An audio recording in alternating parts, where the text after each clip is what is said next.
I think I like more like somewhat like organic ways of having you work around like the weapons systems versus like reloading.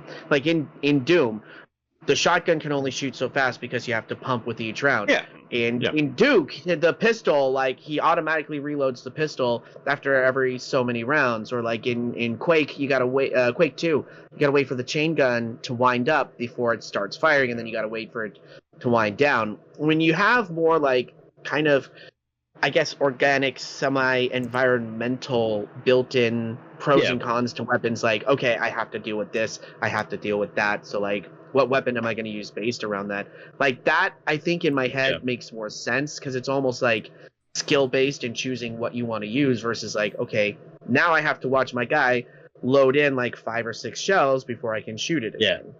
But that takes away from the immersive feeling, man. Yeah. I want fantasy. I want power fantasy. It takes away the player agency. Not exactly playing Doom Eternal to get immersed. I tried playing Doom Eternal really. on PC, and I was so bad at it. I quit in frustration. But it's because I don't know how to quick swap weapons. Play it on PC. You played it on Stadia. Understandable. I played it on Stadia and I played it on Xbox and I beat it on that, but as soon as I tried it on PC, I was absolutely useless because I'm quite new to playing on keyboard and mouse. The first game I ever beat was Rot, which was 2 years ago or something like that. Yes. And after we did our last podcast with Yaksho, we showcased Proteus on that. And the footage was like it was Zero Master, and he was blazing through the whole thing at 100 miles an hour. So I got in the mood for Proteus after watching that video, right?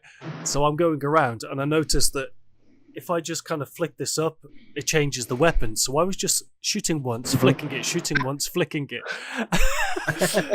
And that was as close as I got to quick swapping it, but man, it made you feel like you were absolutely unstoppable.